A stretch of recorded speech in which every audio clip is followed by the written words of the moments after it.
This should be fun! Family don't end with blood. I regret this already. Hello? Not an idiot. See ya! Lilu Dallas Multipass.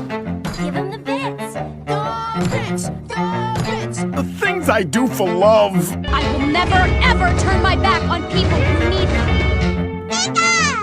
Cartoons. So what? You giving up on the world too? Yeah, pretty much. I mean, can you imagine sharing your birthday with 6 world-famous assholes? Can we go home now? This week's episode features themes of mild child abuse and talks of racial discrimination in the 1960s. If neither of those things sound like your cup of tea, try to skip over those parts. Have fun!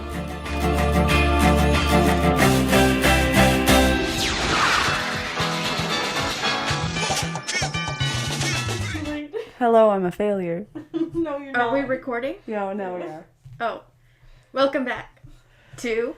Why should I watch that? The great show where 3 friends get together and discuss that show that you know you should watch. And that your friend's been nagging you about. Or maybe you shouldn't watch because sometimes they're shit. Yeah. We haven't had a shit one yet. Yet. That's a big yet. Yeah, it's a big We are only on episode 3. You're... That's why I said that's a big yet. Yeah, it's gonna...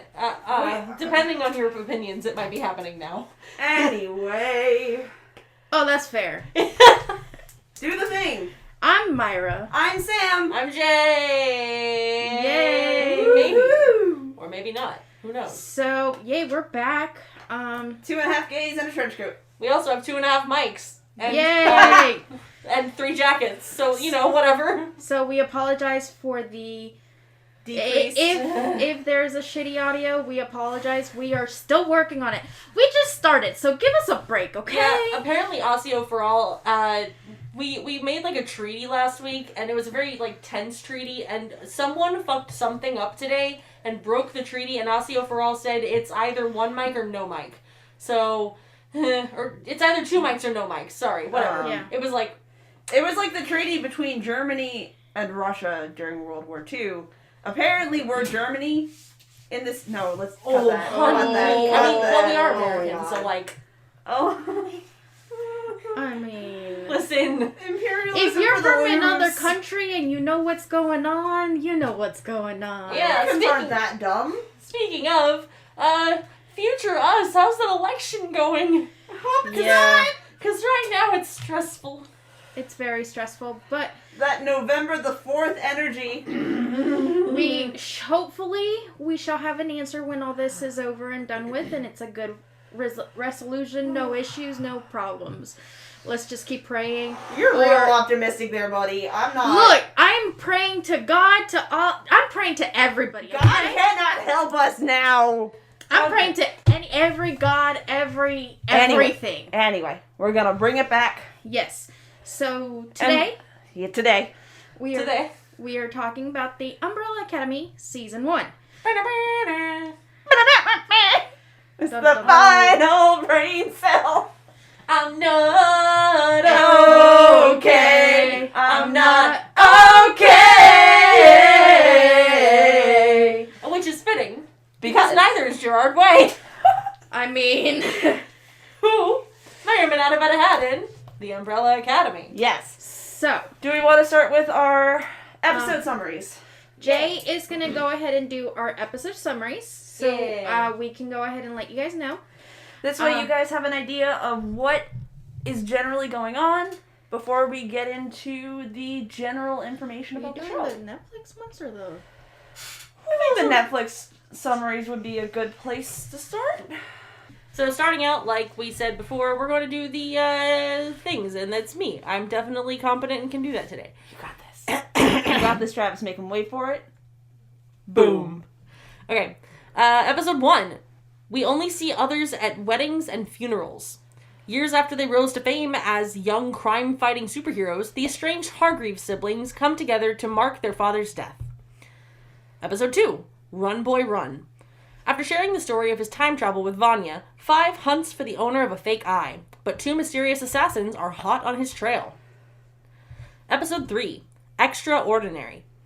Worried their mother is hiding something, Luther and Allison call a family meeting. Cha-Cha and Hazel catch a big break in their hunt for 5. Episode 4, Man on the Moon. The story of Luther's transformation emerges. At the motel, Klaus puts Hazel and Cha-Cha's training to the test. Allison grows suspicious of Leonard. Episode 5, number 5. 5 lets Luther in on his secret. Klaus returns from a harrowing trip through time, and Vanya begins to feel different without her meds. Me too, Vanya. Episode 6, The Day That Wasn't. Sparks fly when Vanya finds her siblings holding an emergency family meeting without her. 5 starts his new job at HQ. Cha-Cha faces a dilemma. Episode 7, The Day That Was. With a second chance at the day, the siblings team up to find the mysterious Harold Jenkins. Leonard takes Vanya into the woods to test her powers. Episode 8, I Heard a Rumor. As Vanya practices controlling her new abilities, Allison tags along with a local cop to find out what happened outside the restaurant. Episode 9. Vanya veers between shock and despair as she makes a string of unsettling discoveries. A serendipitous development leaves 5 at loose ends. Number 10. The White Violin. As a lifetime of secrets and resentment bring the Umbrella Academy crashing down, the Hargreaves siblings realize the worst is still to come. And that completes the synopsis of Season 1. Woo! Well done. Thank you, Jay. You are welcome. So we are going to get into the general info of what's going on with the Umbrella Academy. Behind the scenes. Behind the scenes. Kind of, sort of.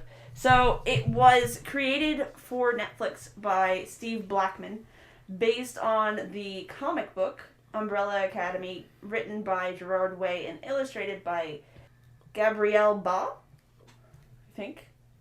We trust you. What? I hope. I'm sorry if I mispronounce names, Joey. Discourse! Oh! Lost my place! Developed by Jeremy Slater. And it's an ensemble cast. I'm not going to read all of them because we know who they are. Especially Ellen Page. She's a great actress. Don't fucking laugh at me. I'm not laughing at you. I'm just... Your gay is showing. I'm gay. Your gay is showing. I'm gay. There was a slew of executive producers, but Gerard Way and Gabrielle Ba were part of the executive producer team. Did you mention that Gerard Way wrote it? Yes. Okay, good. He wrote it. She illustrated it. It's a very quirky art style. Yeah. I think that's a fair assessment. I'll go more into it. I don't like it. It was a decision. The comic book was distributed by Dark Horse Entertainment, which coincidentally is the same comic book company that distributes the Critical Role Origins comic. Oh, really? That's awesome. So that's another great comic. Go check it out. Episodes generally run from about 40 minutes to 60 minutes. It's exclusively on Netflix. So if you don't have Netflix, you're fucked. You're SOL. Could just read the comic. You could just read the comic. It's not the same. I would imagine I'll not. get into that. I know. I wanted to quip it. Yeah. There's a couple of issues from the comic. How many are there? There's a lot of issues. There's, I think, 4 volumes. 4 volumes? Okay. Yes. Was that why I'm not going to be able to read this before we get to it in the podcast? Yes. It was originally, it originally aired February 15th, 2019. It's still going. There's 2 seasons. We will only be discussing the first season. For now. That would be a lot of material to try and squish into a couple of hours. And we are trying to not have excessively long We're not episodes. trying to keep you here for 8 hours. Yeah. Because at that point, just go watch the show if you're going to listen to us ramble around for that long.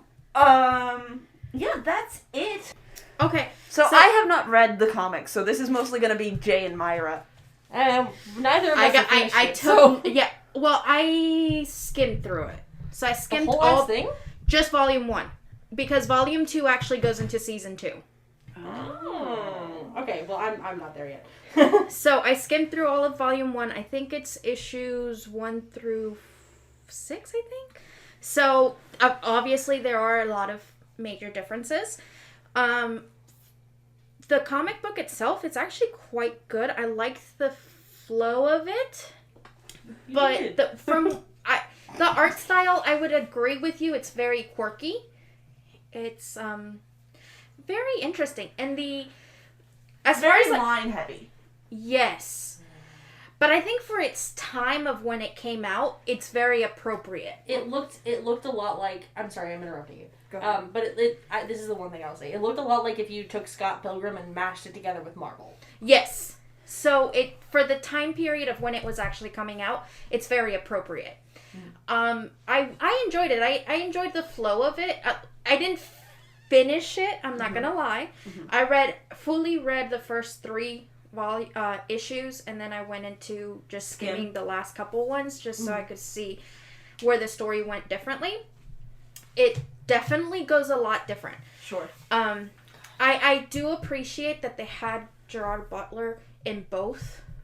Gerard Way? Cut that, please! What? You know what? I've been thinking Gerard Butler all fucking day because I was listening... Gerard Butler and Gerard Way are different types of sexy, but they are equally sexy. No. I'm not hating on the sexiness. I'm going to draw Gerard Way as a butler.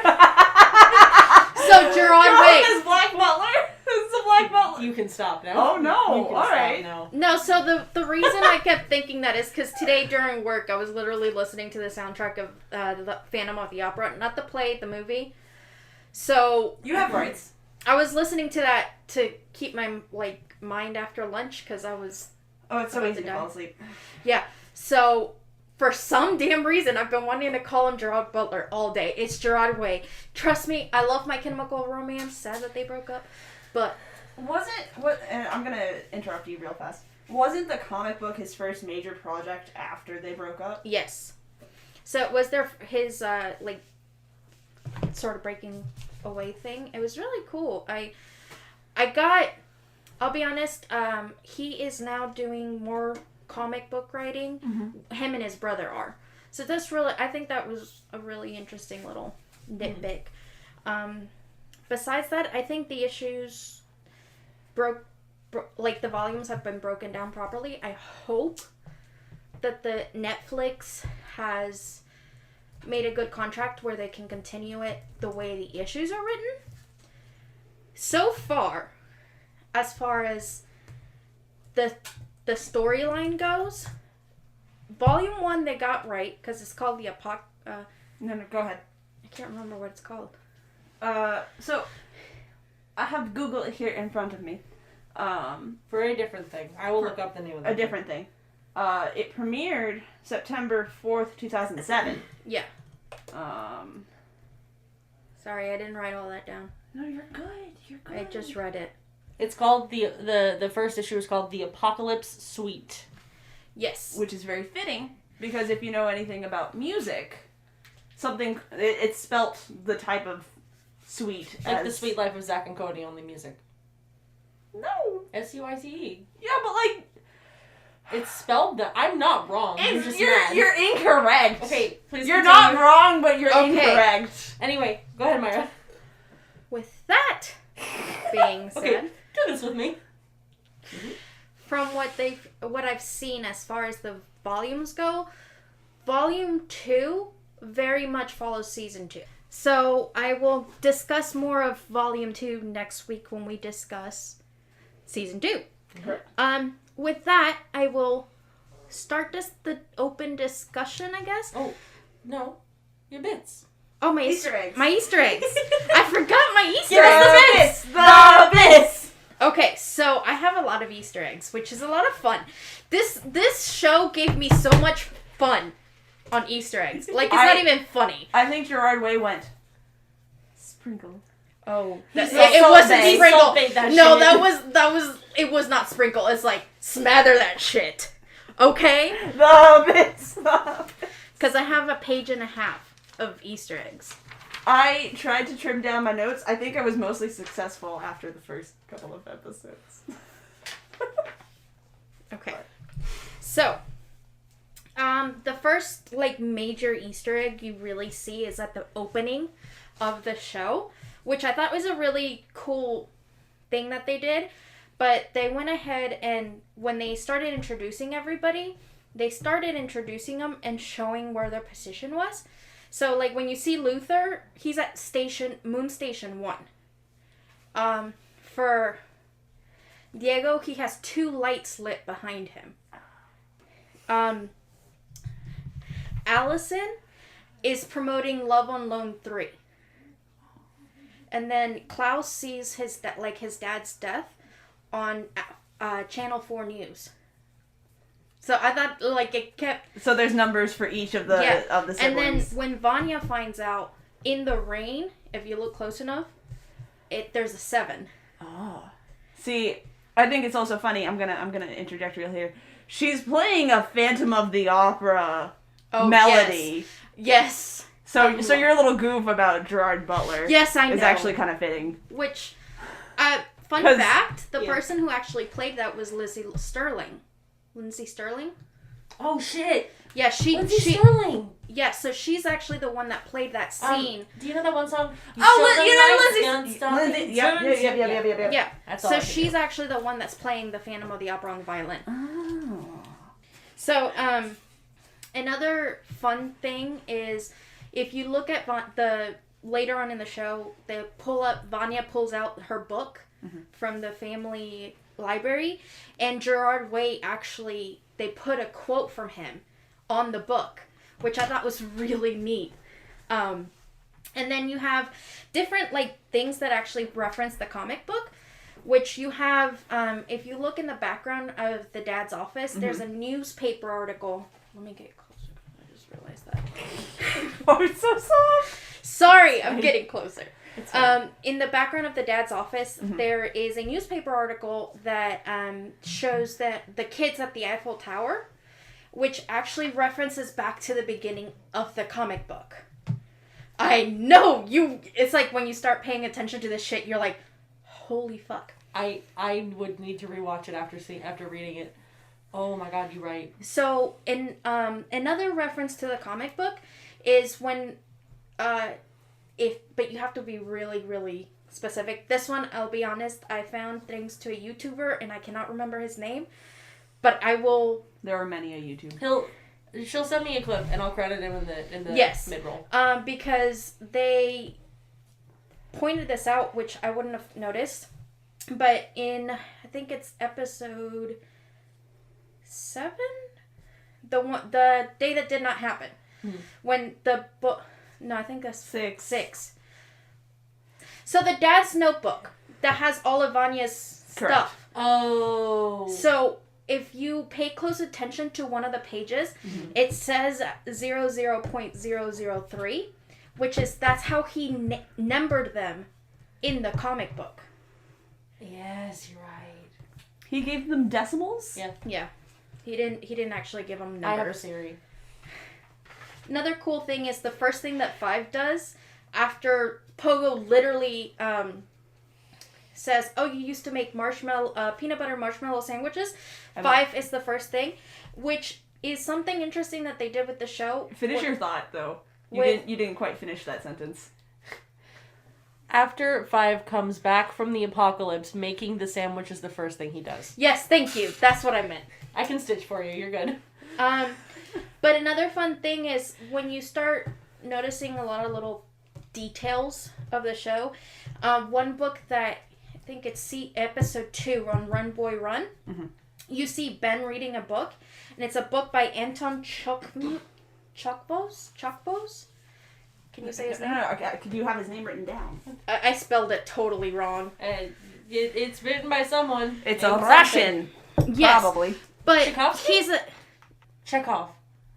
Anton Chekhov. Sorry. The playwright. Yeah. Sorry, I'm not good with names. It's also Russian spelling and pronunciation versus Spanish spelling and pronunciation. Polar opposites. Russian versus anything not Cyrillic. Okay, But he's very well known for doing, if you're going to show something, like in the background, the major thing he has, if you have a gun in the background, you better at one point in your story shoot it. Okay. So the fact that Pogo brings up the sandwich, and then first thing Vanya brings up the sandwich. Pogo and Vanya bring it up. They're having a conversation. Yeah. And then 5 comes back, and it's the first thing he does. You have also the fact that you see Ben with his tentacles. And then that's how you see him at the end of the show with the tentacles. So it's very much included in a lot of what has to do with the show. Also, Vanya's name, The foreshadowing, is from Uncle P. This one's more to do with fan theories, but it's from one of his books called Uncle Vanya. Okay. And in that book, it's talking about a girl who does everything for a professor, and to please the professor, but the professor treats her like crap and pushes her down. So like Futurama. Sort of, yeah. Let's see, what else do I have? Did you get the Icarus's theater? No, I did not, actually. Okay, so Icarus's theater is a really great parallel for Vanya. It's the theater where she goes to rehearse and performs and does all of her violin stuff. Yeah. And Icarus in the Greek myths is a cautionary tale of flying too low, which is flying too close to the sun. Yeah. Which is what Vanya has been doing for most of her life, and flying too high, which is, Yeah. Oh, another one is, if you look closely to the background in 5's room, you know how there's like this little border on there? If you look at the border, it's a little boy pulling a wagon with a bald mannequin on it. So that's the most another compelling relationship in the entire series. Yeah. Another one is when Vanya is being washed off of Allison's blood. If you look on spoiler! I mean, I mean, this point, it's all spoilers. It's too late. I forgot. If you look at her, tiny nitpicks in the background. yes. I mean, those aren't you can still watch the plot and not be bothered by those. Sorry, Mark. That has the blood on her neck, okay? Alright. Vanya has the blood on her neck. The blood on her neck and her nails, the thing. Yeah. But if you actually look closely at her neck, she has 4 lines mimicking her outfit from the comic book. Oh, the violin strings. Yes. Why did he draw the boobs like that? Then Leonard mentions Dr. Terminal, which is actually one of the major villains in the comic book. The music has a lot to do with what's going on in the plot, which I found really interesting, because Run Boy Run is obviously the name of the episode, but 5 is not called 5 in the comic book. He's called Boy.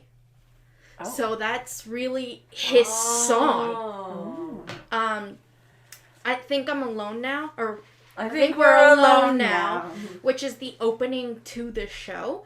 If it's it's one of the major opening parts to the show. In a part of the song, it says that we can hear our heartbeats, and later on, when Vanya is actually alone, she hears her heartbeat, and that's what makes her, So that the song sort of mimics, and then it's like what you were saying earlier with the dude constantly putting things in the foreground so that you'll see it later. Yeah. Ooh. And then another one is the song with Cha-Cha. I can't remember. I should have written it down. But it's right when Cha-Cha is about to go into the theater to kill Vanya. That's it. It's Barracuda. Barracuda. Oh. That's what it is. So that song is retaliation to rumors that someone had started about that songwriter, and her sister. You know, I've never listened to the lyrics, even though I've heard it since I was a kid. Yeah, I know. literally all I know is Barracuda. Yeah, now, like, after hearing that, I was like, oh, shit. What was... Don't look at me like that. Get your judgment out of here. That song actually was written by a woman because someone spread rumors about the fact that her and her sister were having a weird relationship. The person that wrote it was backlash to those rumors. So it was like anger backlash. So the fact that that song is played right there is really interesting because at that point is Allison, who her power is rumors, coming towards Vanya, who is a sister. So I thought that was really cool. So many words about her. Oh, we have words. Trust me. I got a couple more and we're done. Okay. So, another thing that really cool that they did for shadowing, when Klaus and Ben are walking down the aisle, or not the aisle, the alley. Wrong sister. Sorry. Wrong siblings. Wrong siblings.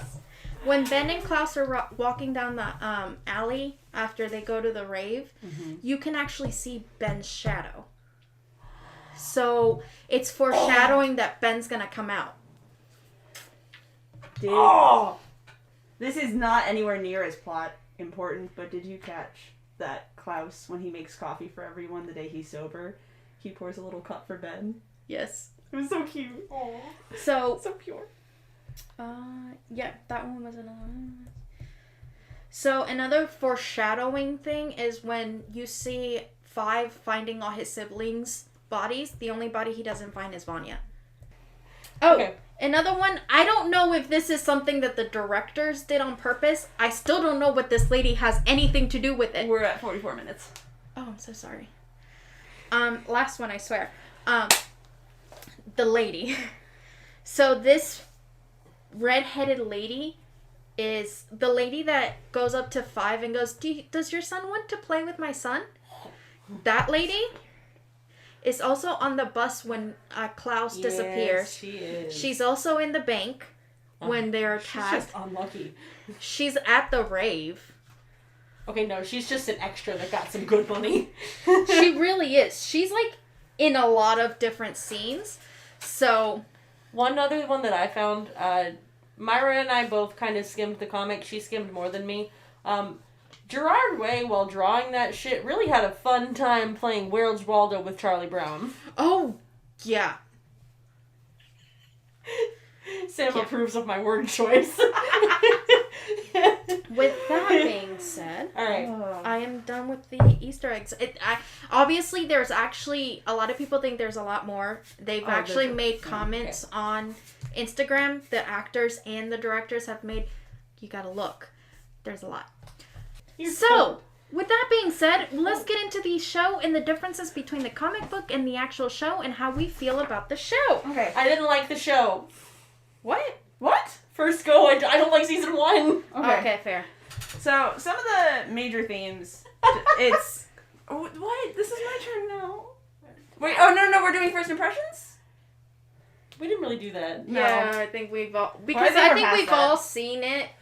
Yeah, unfortunately, this is one of the ones that we all have seen multiple times since it came out first, so we don't really have any good first impressions to put in. Yeah. I do remember, I'll be brief. I remember when I first saw it, I was super excited. I thought it was going to be like X-Men Evolution, but like with different characters. Mm-hmm. And instead I got sad adults, and I have those in my real life, so like, why should I watch it? Not to say that the series is overall bad. Upon watching it again, I liked it more, but like, It season seems to be 1... a running theme for you. I already admitted that last week. Anyway, I still don't like season 1. I feel like it could have been reduced to a solid 2-episode flashback. Okay, so here's my thing. I liked the non-linear aspect of I don't season care about 1. that. That was nice. Yeah, but that's half of the reason it's 10 episodes. Because it's extremely non-linear in its progression, and... It was boring, though. Okay, well, maybe What's you your don't like things? angst, but I don't. yeah, that's, bad taste. Themes. Are, It's my turn to break up the sibling rivalry over here. Sibling fights. Yay. Some major themes I found were how, family and interaction and how family deals with trauma, especially trauma within said family unit. Self versus fate. Free will, all that other good stuff. Those are the one I can't find them. I wrote them down. My handwriting started getting small. Why did I do that? I know why. Because you said to yourself, shit, I gotta have less notes. Yes! If I make it smaller, there's less.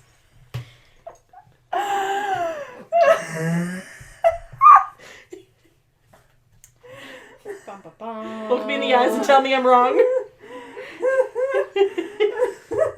I didn't do it intentionally. I know you didn't. Subconsciously, you went, oh no, too many notes. Too many notes! In the moment, you were like, look at me doing the right thing. Look at how few notes I have. Self versus true self. The self we present to others versus our true self. Yeah. That's, free will versus fate. Keep going to the things I wrote in really big, and I didn't write the themes really big, so... that's all I can find right now. Cool. So, subtle, not so subtle differences that you can join in to discuss, because I know Jay wants to talk about this.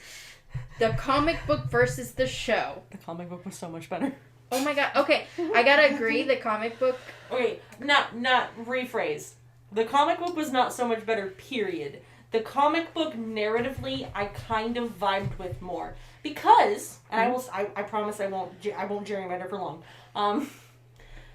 Because the comic actually embraces the superpowers, and I am a classic Marvel fan. I like it when they have superpowers and they can fly and do stupid shit that we can't do IRL. And the Netflix organically. Series, and the series from Netflix really downplayed the powers. Extremely downplayed the powers. That is actually one of the things that I put out as, the major differences. Because even with Luther, who... We all have feelings about Luther. He's supposed to essentially be, if Wonder Woman was a dude. Yeah. Not Superman levels, but, his powers are supposed to be... He's supposed to be super strong, have hyper reflexes. Yeah. So he literally, as a freaking kid, knocks the Eiffel Tower over. As a kid. Mm-hmm. Oh. But, in the Netflix show, literally, he's just... A really strong dude. He's just a really hairy dude. He's strong, but they don't make him as strong. And they play it off as he's strong because he's half gorilla. They grace over maybe he was strong as a kid, but we don't get... Well, I mean, he throws a guy literally out of a third-story window. When he's a gorilla, you would No. He does that bank. as a kid in the bank. But the thing is, it shows that he's strong, but in the Netflix series, they made him very vulnerable. He still had vulnerability. In the comic book, he does not feel like he has that vulnerability. And I don't know if that's emotionally? Yeah. Not emotionally, physically. He has the strength, but you have a feeling that you can beat him. Mm-hmm. Well, okay, yeah. I mean, but they do drop a chandelier on him, and he gets up.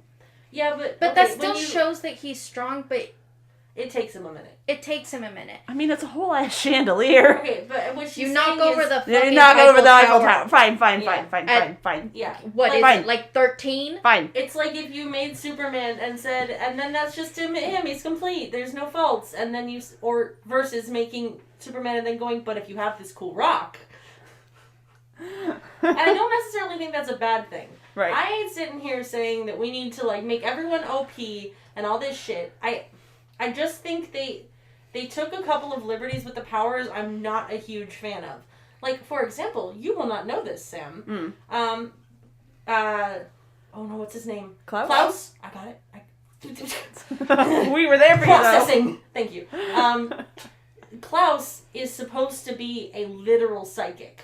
And I mean, he's supposed to be able to levitate things. He's supposed to be able to just talk with the dead willy-nilly. He has... I mean, they do hint at that. No. Like, But even on drugs. yeah, Like, period. Oh, Yeah. full stop. Like, in the comic book, he straight up talks about doing drugs. He's Yeah. talking about he's actively doing drugs. Okay. But he's still levitating shit. He's Yeah. still talking to the dead. He's moving things with his mind. Mhm. And now this is why I think they took the liberty. Because here's where I've gone through the comic book. And Budget constraints? No. I think that's the answer. Go ahead. Ending to the series. A season finale. So. Well, they get yeeted back in time. Comic book. Oh. Season finale. Oh, what happened? Versus. You didn't specify. Versus show. No, I said this is why they dumbed him down. Like, took his powers away. Because. Comic book. He has all these powers. Cool. In the show, he doesn't develop those powers till the very end. Correct. Mm-hmm. So, obviously, this is going to be a major spoiler. So, sorry. But the way the show ends is Vanya destroys the moon. Accidentally. Don't use air quotes. She's not in control of her Fine. faculties. Vanya destroys the... We have a Vanya apologist. Yes. So, Vanya destroys the moon. The moon crashes down. Mm-hmm. To save themselves, they travel back in time. Okay. Okay? End of comic book. Mm-hmm. Vanya destroys the moon. Mm-hmm. Klaus stops the moon pieces with his telekinesis, saving most of the Earth. Oh. Why couldn't he just do that? Kids, back to normal. Volume 2. The reason 5 gets yeeted back to Dallas because he didn't complete his mission for the commission. Oh, so they have to go back and save 5. Because technically... He's supposed to assassinate Kennedy. Yeah.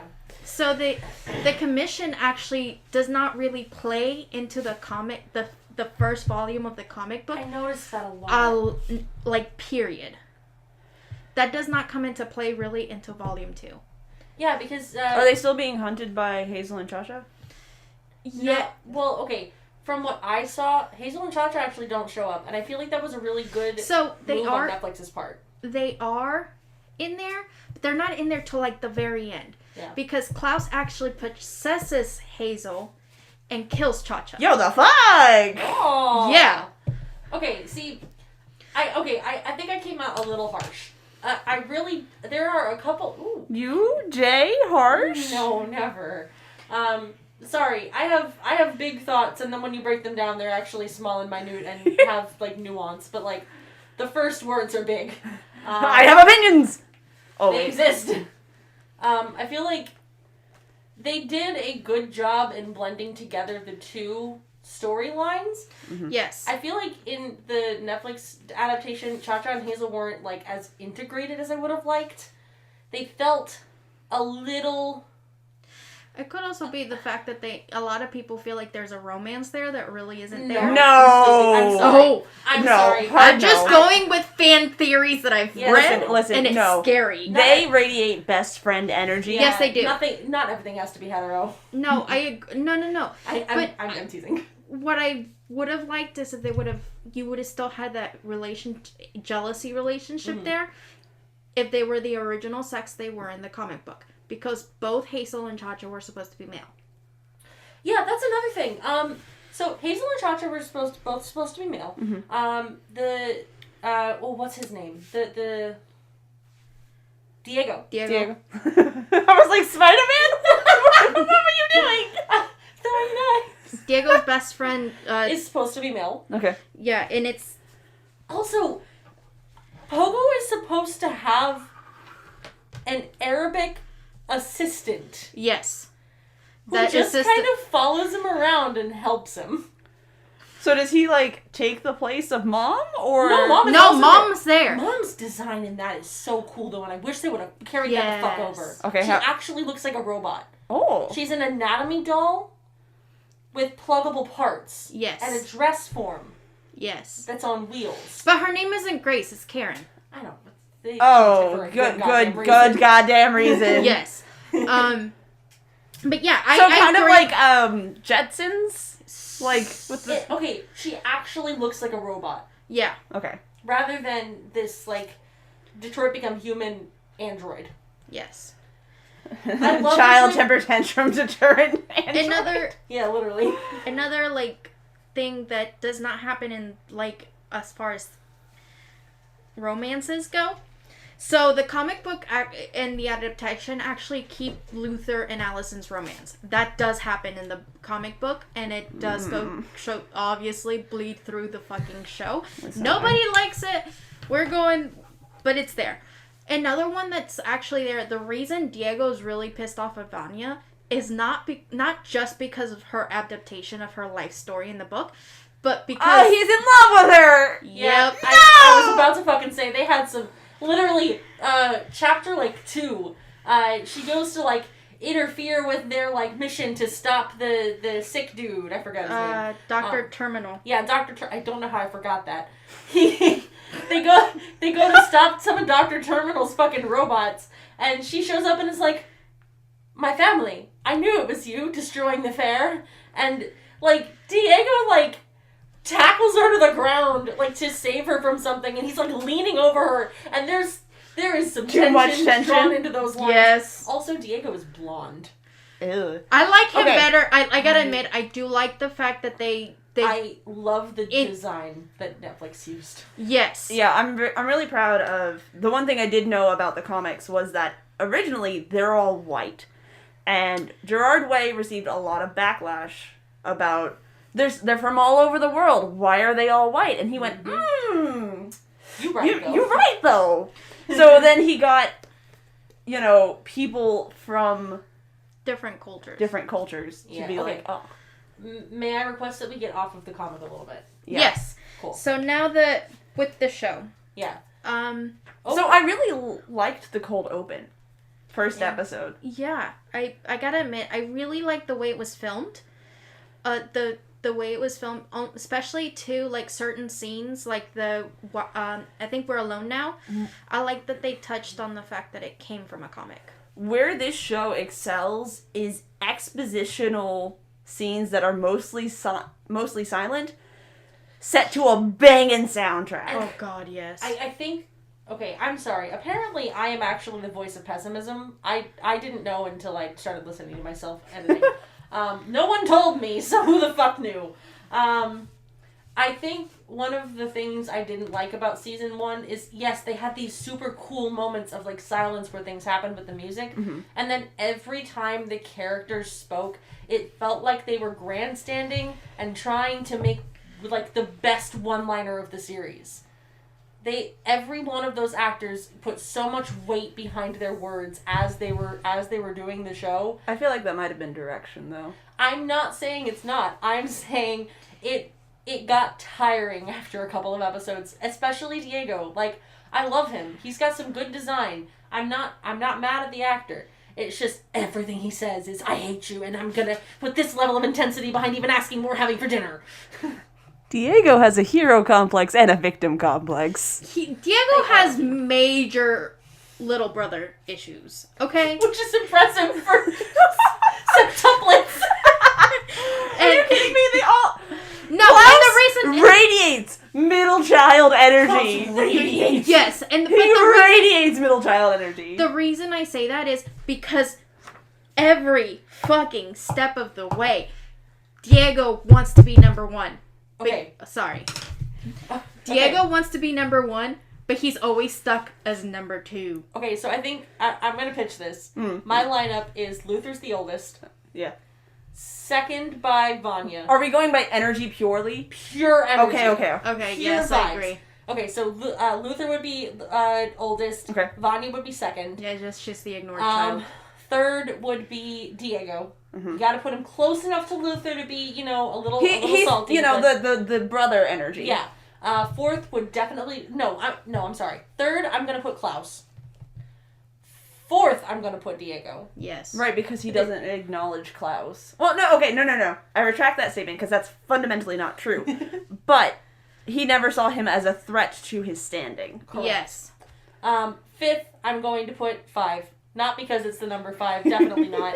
But because even though he's a 50-year-old man trapped in a small child's body, he acts like a petulant 6-year-old. Yes, he does. And even in those flashbacks we get of him, he acts like I know what I'm doing, ma'am. You can't tell me what to do. I'm 16 years old. I know what I'm doing, Dad. Let me go marry this human on land. Okay, Ariel. That's the energy. Why did you switch to Ariel? That's the energy he radiates. I know It what is I'm fair. Okay, so I would put him at 5th, and I would put dumbass bitch at the end. Allison is radiates number 7. golden child, youngest She baby girl. radiates So, youngest no. baby girl. See, I would switch Vanya and Allison. The only reason, I'm listening. I'm Hear me just out. shook. Go ahead. We are intrigued. because Allison has this, I'm the older sister, I get everything brand new, you get all my hand-me-downs. I would Valid. argue that instead she radiates ooh baby that always gets everything new because she's the baby. But the only reason I say that, because giving the dad, who the dad is, Hey, but who's the mom? yeah, but even mom only acknowledges Vanya at a certain level. That's no. Here's the thing with mom. Mom interacts With everybody. with everyone, Yeah. but especially when they're older, when she's malfunctioning, she interacts when she is interacted with. Yes. And Vanya, who has been separated from the family unit her entire life, still views herself as separate from the family unit. And I guess I vibe with that, so I put her higher up. And I understand that. I So you simp for her. I would never. But you're not an apologist. I do not. I vibe with one aspect of her personality. But the reason I say she's like the ignored child, because I feel like when it's a big family, especially in the older siblings have to take care of the little one, and they don't want to. The parents at that point are like, "Fuck, we've done it 7 times. Let's just I fucking need it." See, okay, but here's with my experience with youngest is they sit there as like polished gold and get handed everything they want, and she radiates that energy, whether it's from her power or from just I guess you're right on that aspect. Here's my one complaint. you don't get any. You already used it. She's the young child. First of all, I am the youngest, and I don't radiate that energy. I have been told by you guys explicitly. I'm not just grandstanding here. Every family is the same. And But that's but second, she always comes at Vanya with this, "Oh honey, I'm older than you. I know what I'm doing. You obviously don't understand the severity and the complexity of the situation you find yourself in." Does that not vibe with Ariel? Ariel's the young. Would she not do that to one of her siblings because she feels like she has more life experience because she's done exactly one thing? No. Okay. I'll take the loss. It's fine. No, because if we're going based on Ariel, Sure. if you see if you've ever seen like the other Little Mermaid movie, I only saw the second one. So even in the first one, you can see the older sister being, I have everything, but I have to watch over these kids. I get that feeling like. I guess the feeling that I get from her is when you see like a 16-year-old on TikTok who's like, I have lived 1,000 lives and a million choices. See, and that's why and they don't even know half of it. That's why I'm saying she gets that older sister without actually being the older sister. I don't know. What I'm saying is I don't feel older sister from it. What I feel, okay, the dynamic. And She reminds me of my older sister. That's why I'm giving her okay. older sister vibes. I say she gets older sister vibes because she does give this. I'll take the loss. I'm a year older than you, and I've lived life. Okay. And it's okay, like, fine. bitch, you're like an hour earlier than me. Shut the fuck up. Okay, so we'll switch them. I'm prettier than you. Yeah, I get that vibe, especially like when Vanya tries to comfort her about like losing Claire. She's so fucking rude. Oh my god. Straight up goes, how do you know? You wouldn't give your life up for anybody. You don't feel that kind of love. You selfish bitch. And then she straight up goes, you didn't even care about us. And Vanya's like, you guys didn't even let me interact. And she goes, and we're adults now.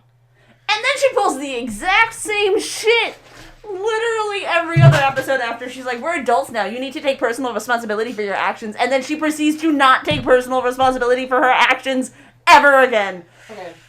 Until episode, 9. Speaking of Allison, I have one more complaint. One, she's dumb. She's so dumb. She is so dumb. And I'm not even going to get into season 2. In season 1, she is so dumb. She's dumb as a brick. But there is one continuity error that I would like to point out with the show. And I rewatched it, and I might not have my notes, but I wrote it down, and I will pull it out for y'all. If you don't believe me, we will fight in the comments. Okay, what is it? At the end of the series, Vanya slits her throat. Yes.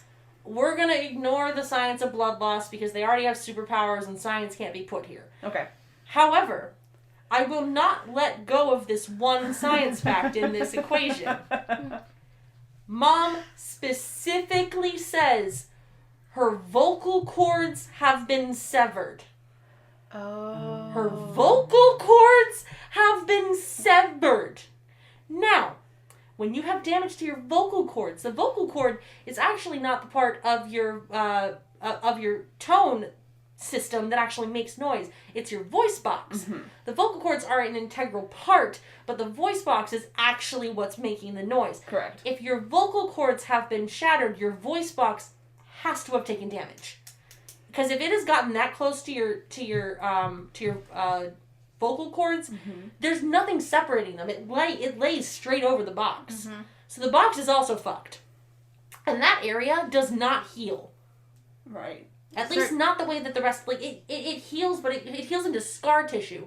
That bitch should have been talking like a 40-year-old smoker for the rest of the series, if at all. You have rights. Yes. You have rights. I will give you the rights. And she doesn't even really have a scar! You have rights. Thank you. A point about things that maybe would have made characters better. Jay, you're gonna get credit for this. Oh, what? Oh. Angry Knife Lesbian Diego. Angry Knife Lesbian Diego! Angry Knife Lesbian Diego! Okay, now, I remember this now, thank you. You're welcome. So, Diego as a character, I love him. He's a really well-written character with a lot of really good development and shit. And he's got the right amount of angst to be just a little bit overbearing, but not in the bad way. You gotta punch him, but in the good way. Yeah. So, if you take that energy and put it into a small, angry Hispanic lesbian...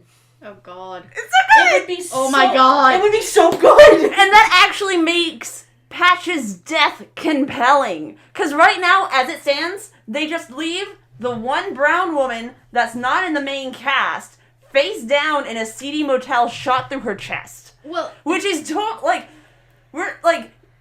it's a total disrespect so to brown characters in general because they're always the first to die. And women, because, hey, guess what? Another woman dying for man pain? Oh, yeah, That's done. What gets me. I'm like... It's so overdone. What were you thinking? I'm sorry, Netflix. They wanted to give, I think with that, I still agree with you. The way that it was played out was not great. But I think the reason they did that is they wanted one sibling love to only be Luther and Allison. And take out the Diego Patch Vanya. Because they turned... Because Patch used to be a dude. I would like to pitch one thing. Why couldn't we just not have there be a romance to begin with? What do you need? Okay, I'm gonna let the Luther and Allison thing slide because they're both idiots and that they're both dumb, so I don't fucking care what they do. The entire 7... See, another reason why they're the first and second. Yes, exactly. The entire 7 share one brain cell. I'm the oldest. Me too. Oh, God.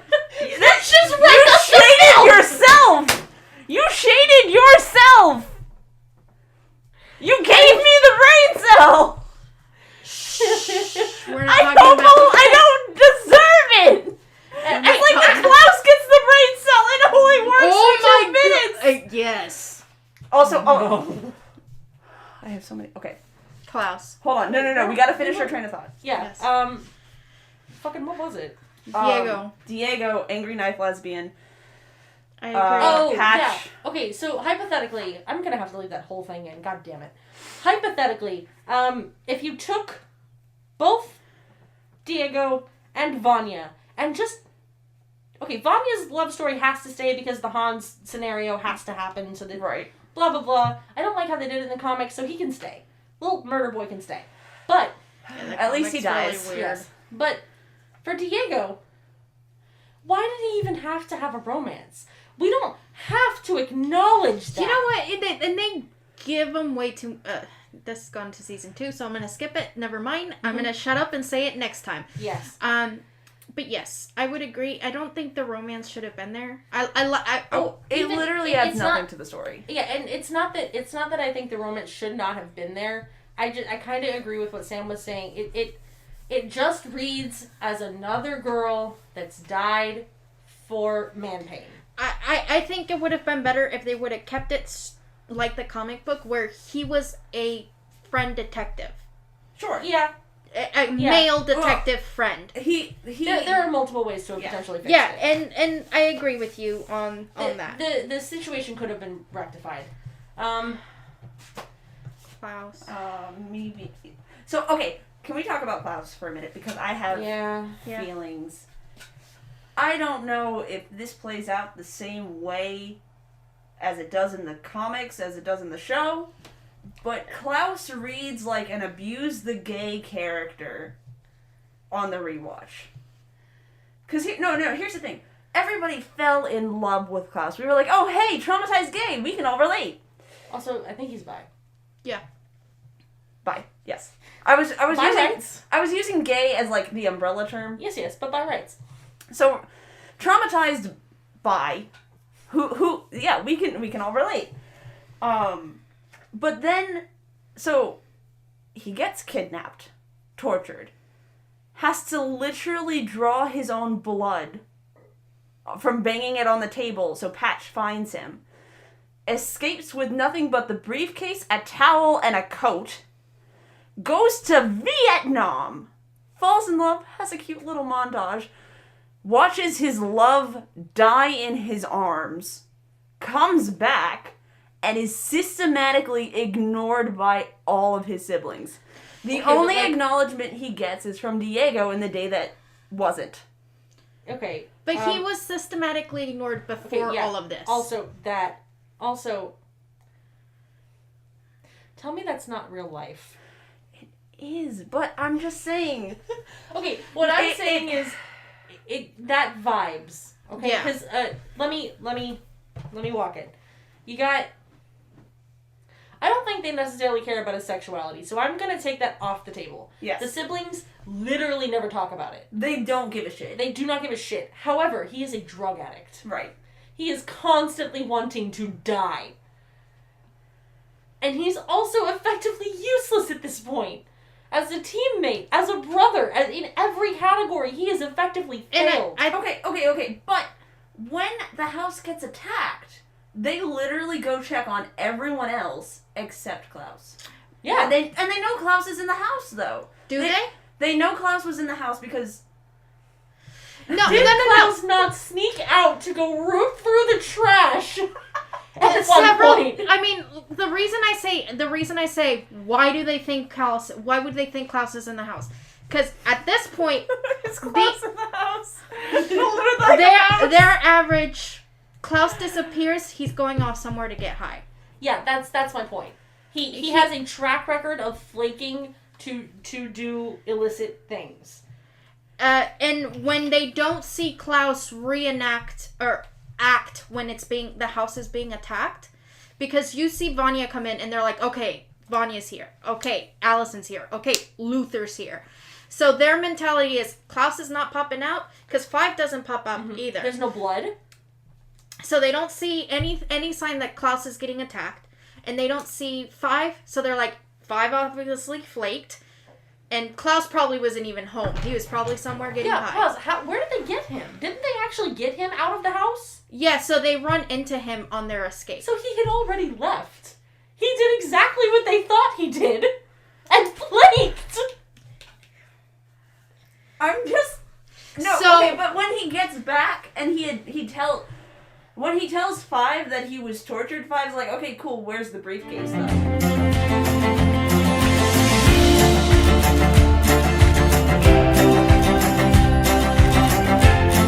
Hey guys, welcome to the mid-roll break for this episode. Kind of another short one for you. First off, I just wanted to let you guys know that due to some weird scheduling things, we're going to start actually posting the episodes the same day of the week that we record them. So there'll still be a week delay between our recordings, but instead of coming out on Friday, where I still have work to do and stuff, they'll actually be coming out on Saturday, where I have a little bit more free time to actually finish the editing and get them out at a normal time, rather than around 8 or 9 o'clock at night.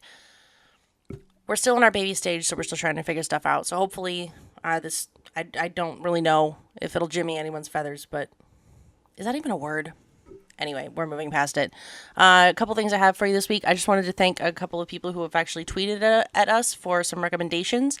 On Twitter, Camikins gave us a whole bunch of suggestions, and they have been added to our list in some way, shape, or form. So keep an ear out for some of the ones that they have suggested. Top ones that we recognized while looking through: Tiny Toon Adventures, Totally Spies, Tremors, and Future Man, and Future Man, The Boys, and Devilman Crybaby. Those aren't the only ones that have been added to the list, but those are some of the ones that we recognized. And like we said in the first couple episodes, we will be adding user requests to our list to watch, so keep an ear out for some of the ones that they've suggested to maybe through the hints and stuff. Also, the Razor Gamer 29 recommended Living with Dolls, My Mannequin's Addiction, and Half an Order. Thank you again, both of you guys, for your suggestions. We have added as many as we can to our list in order to actually watch them, and we're doing our best to put the hints at the end, just like normal, so keep an ear out for whether or not we cover those. That's really all I had for you. New scheduled posting dates are on Saturday, and thank you for the tweets. We're going back to the episode. All right. Thank you for listening, and have fun.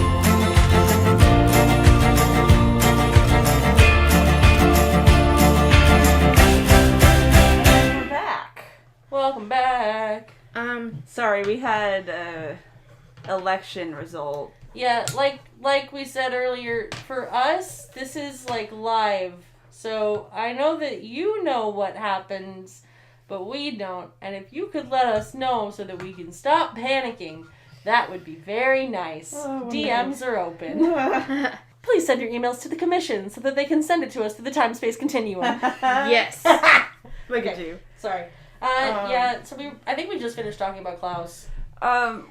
We were talking about the fact that he flaked a lot. And that's why they didn't really, like, when he came back from all of this and he went to Diego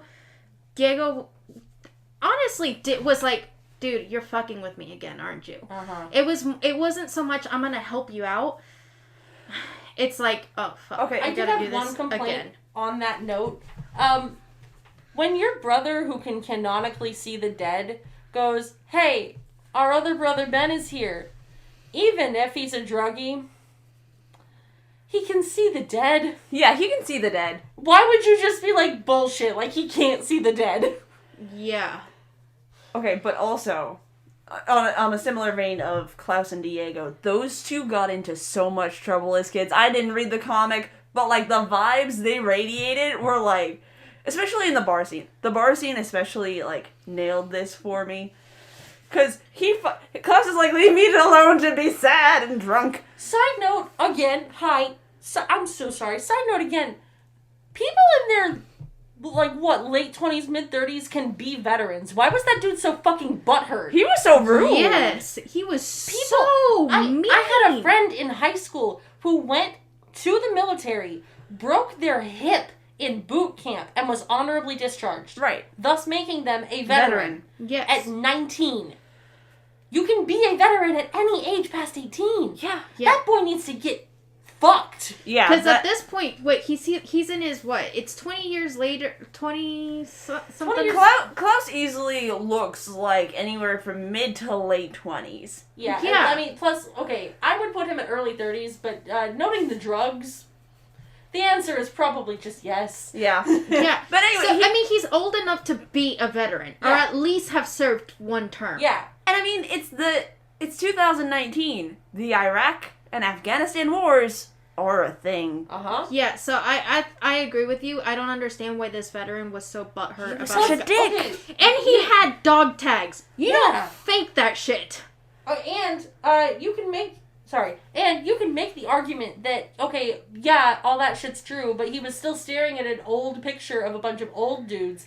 You could also make the argument that maybe he joined the army to honor his grandpa who died, In the and he Vietnam just War. came back from a really shitty situation, and he doesn't have any pictures of him, but used to come to the bar with him or something, and just wanted to see his fucking grandpa again.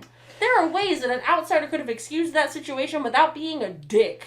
PTSD is a real thing, people. Yeah. So anyway, Diego trying to defuse the situation on behalf of Klaus is not a new thing. You can tell. But, like, the second it becomes hostile, he's like, oh, fuck, god damn it. Swings. So- Squares the fuck up. And that is on sibling shit. That's fair. Yes. Now, I have an issue with Diego and Vanya. But they don't... Oh, wait, okay. I have an issue on how Diego treats Vanya. That's fucking valid. Valid. Oh. Like, straight up treats her like she... I get it. You're pissed off because she wrote a book about your family. Mm-hmm. But, bitch, you ignored her Also, as a child. Also, every single one of them has actively admitted, yeah, our dad was fucked up, as was our entire life. So, like, you're looking at this bitch who arguably got the shortest stick in the bunch, and are going, how dare you? How dare you say the things that are true? How dare you air our trauma? Not just that. What gets me is when they're doing the vote about mom. Like, about to turning her off or not. Vanya straight up goes, I think, and he goes, you don't get to vote. Excuse me? I'm still your sister. And she even goes, I'm gonna agree with you. And he goes, alright, fine, you're valid. No, fuck That you. sounds familiar. Yeah. Oh, being... She radiates youngest child energy. I'm sorry. Like, that to me really frustrated me and made me angry because I get it. I get you're pissed off. But there's a point where you go, I'm pissed off about what you did. And you have... Because Vanya straight up has said, I'm sorry, but it's the truth. Yeah. I'm not taking it back. Because she did say, No. I'm sorry, but it's the truth. And Diego will not let it go. I'm raising my hand so I don't forget. You can continue your thought. And to me, the way he blatantly acts because Vanya does not have powers, she does not belong in this family, especially when they have the fight and Vanya's trying to make sure everybody's okay and goes, you can leave because you're a liability. Now, it could be argued that, like... He's right. Okay, hold on. No. She is a liability in a fight. I'm saying something else. Hold on. Okay. It could be argued that he could have inherited that behavior and it's learned. Because in abuse situations, typically when the authority figure makes a call, those who are not on the pecking block follow suit. And I agree with that. I've seen it. And she's on the pecking block. She is the one who's chosen to be. But anyway, that's I understand. Yes, she's a liability, but at the same time, you can't go. We don't want you. This is after the fucking fight. Yeah. She's no longer a liability. No. Okay. So here's my thought. That makes me very angry. Every time Vanya apologizes in the show, something negative happens to her. Whether that be being kicked out of the family or literally choked the fuck out. That's why Luther doesn't have rights. He has rights. No. I have gone back and forth on this issue many times. We have been here for every flip-flop. Yes. I see we're back on the anti-Luther side. Listen. Actually, okay. I'm sorry, I'm trying to collect my thoughts so I can have a cohesive sentence. Luther is a good brother when he chooses to be. I agree. When he chooses to be. However, systematically, every time when it comes to Vanya, or anyone else he deems less than worthy, for example, Klaus. Diego. And Diego. Yes, you have thoughts. He decides that they're not worth his time. And he knows better because he's number one. And that's how he's been trained and that's how he's been programmed. And I'm not going to fault him for that. I am going to fault him when Vanya comes back to the house literally sobbing, apologizing in the most sincere way a human being can. And he goes, okay, we're just going to choke you out and put you in a cage. Yes. Yes, Jay. He does not make the call for himself. He makes it for their dad. I think in this scenario, the one thing you're forgetting is that he's a victim too. Because he's not making that call for himself. He's making it based on what Pogo said about what their dad has done. And he is dad's proxy. Mm-hmm. I'm not saying he has rights in that situation.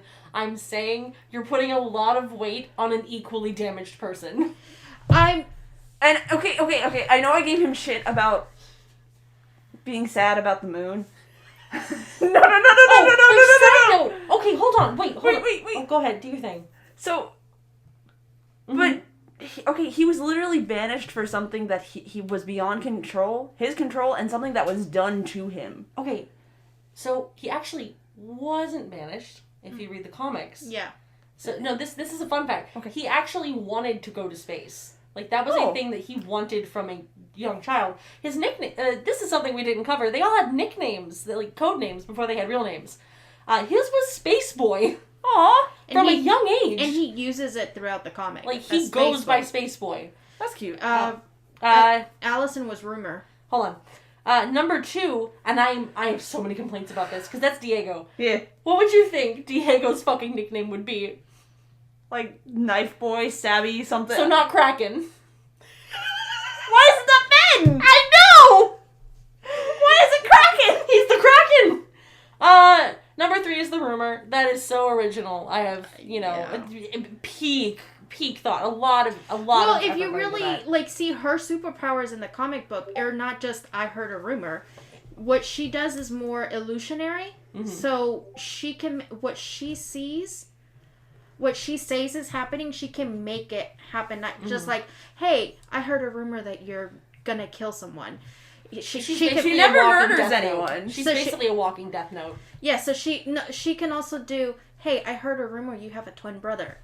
You have a twin brother. That's neat. And she would literally make it reanimate. She, in the comic book, she does that. She lies about where she is, and then it makes a double of her, and the double of her gets killed. And then the dad, being a nice dad, kills it on purpose. Number 4, Klaus, his name was Seance. Tracks. Number 5 was the boy. We already went over that. Yeah. Which is the dumbest fucking nickname, because they had these when they were kids. So at one point, all of them looked at 5 and went, the boy. Boy! 6, which is Ben, was the Horror. See, I would have said the Kraken for him. Or Cthulhu. Ooh, yeah. There's a really small thing. Literally page 1 of the comic book, it has Dr. Hargreaves' initial thoughts on all the kids. And his one about Ben is actually mean. Like, he's like, this kid is, like, fascinating and absolutely abhorrent to look at. In order to further study, I must learn how to control my stomach. It's mean. He's mean. He's mean. Ben's a good boy. That's a good boy. And He's then, a good boy! And then 7's is the white violin, which, again, such thought. I mean... So much effort. Yeah. No, Anyway. So, as far as Luther goes...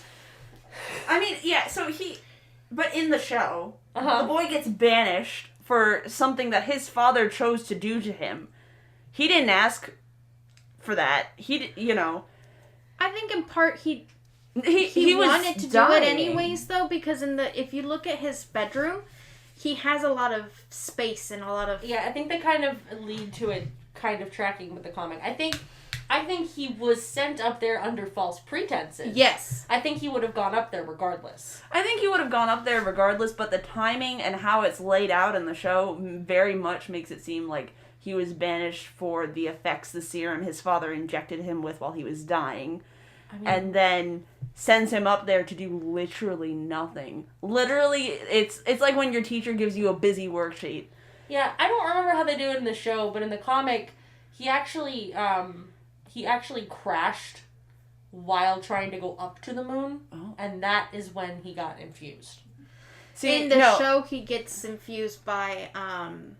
It's right after a failed mission. He's the last one left of the Umbrella Academy. Right. And he comes back from a mission and he's actively dying. Right, and this was supposed to be his mission as a one.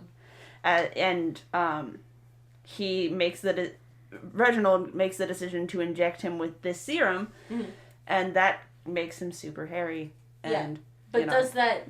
Yeah, did they ever specify what the mission was? Because his mission was to go to the moon. No, it's some it was like chemical a robbery, factory or it was like a weird. Okay, that's a kind of dumb thing to twist, but I could see how it could lead to the drama. And then there's some after comment discussion of like, oh, Dad was really cold to me and blah blah blah, and.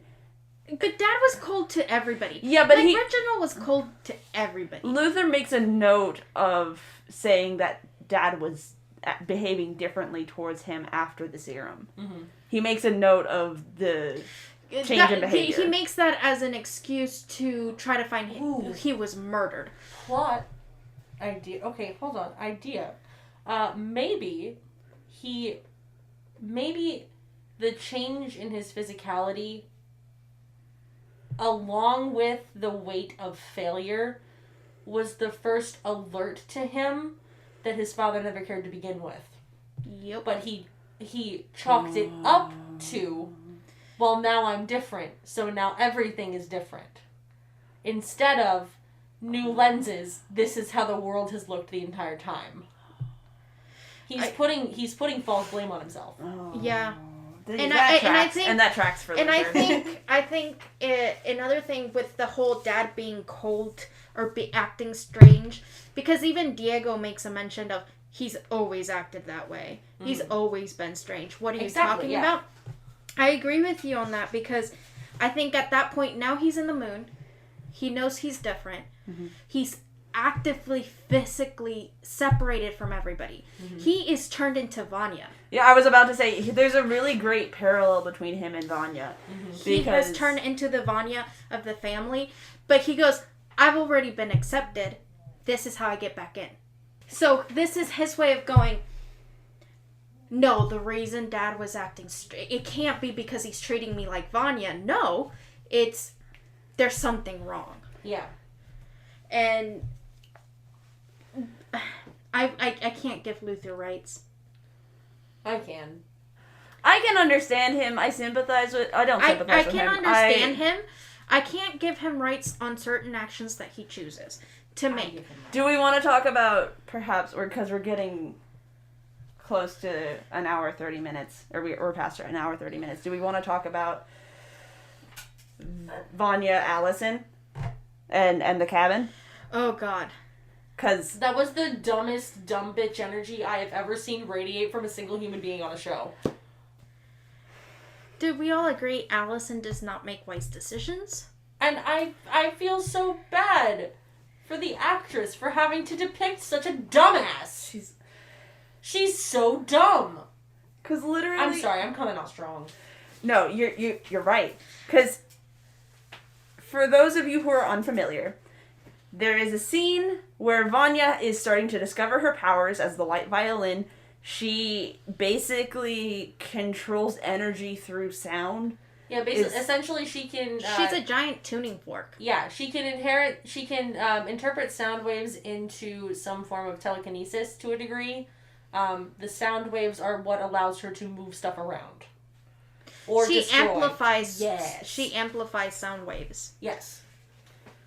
And she is Vanya is in a toxic relationship at this juncture in time. And Allison, who is the toxic element in all of her relationships, can identify this. Listen, I have rights. No, you're not wrong. It was just very funny to hear. Yeah. Has identified the toxic element in Vanya's relationship. She's like, it's too perfect. You don't understand. I am this. And Vanya's like, well, first of all, you've never talked to me for 12 years. So, like, I'm setting a boundary. Vanya gets rights for setting boundaries. Vanya gets a lot of rights as someone who suffered a fuck ton of abuse. I'm not... I think she's trying to set boundaries, and she's trying to establish, I don't want your help in this relationship. I agree on that, and I think when you look at this point in the plot, Allison is coming from a good place. She's trying to. She's trying to come in as in a good place. Okay. But she's coming at it at the wrong way. Mm-hmm. You're coming at an abuse victim going, open your fucking eyes. When it's not gonna... At this point, she's like, I finally have acceptance. You're coming to a person who has been neglected, who has been hated, who has literally two episodes ago, Allison herself said, you know what, you're right, you are a liability. You need to get out. Yeah, and plus, like, in Vanya, like, in that exact moment, I would not necessarily classify their relationship as abusive yet. What's his name is definitely manipulative at that point, but I would not call it abusive just yet. Allison sees it. No. I guess my point is from, like, he has not done anything inherently yet for her to even, like, even from Allison's point of view, aside from a vibe check, she has nothing. Yeah, like, Fair. Literally, had Allison simply held on to her vibe check of, like, ooh, sus, done the library without she doesn't tell Vanya shit, gone to the library, gone to the house, done her sleuthing thing, which she's actually pretty competent at, I will give her that, found the dead body in the attic, come back and been like, hey, so I was worried about you, and I know we're not really close, but I broke into this guy's house and he has a dead body in the attic. Hey, maybe be careful. Yes. But she doesn't do that. She doesn't do any of that. Thoughts. She goes, everything stays the same. She goes to talk to Vanya in the attic. Vanya's like, hey, look, I have powers. You mean in the cabin? Or whatever, yeah. She's like, hey, look, I have powers. Full stop. Everything from canon is now deleted. Oh. All she had to do was, holy shit, that makes so much sense. 5 was saying that all of us need to be there to stop the apocalypse, and you have powers, which means you're a part of us, and you have to come back to help us. Oh, shit. Done. I fixed it. The bitch has no brain. She has no brain. But then she already had done her sleuthing, right? Yeah, she had already done. Because that's so right at before this she point, gets slit. Yeah. So at this point, she knew he was bad, but she. Here's the thing, though. I guess okay. She did everything wrong, or Allison did everything wrong, because Vanya is remembering all of these repressed memories from no longer being on her medications and starting to reconnect with her powers, which is resurging memories, which is like when you reconnect with something of your past, it does bring up repressed memories. Mm-hmm. She just remembered that Allison rumored her into literally... She doesn't remember that until Allison tells her.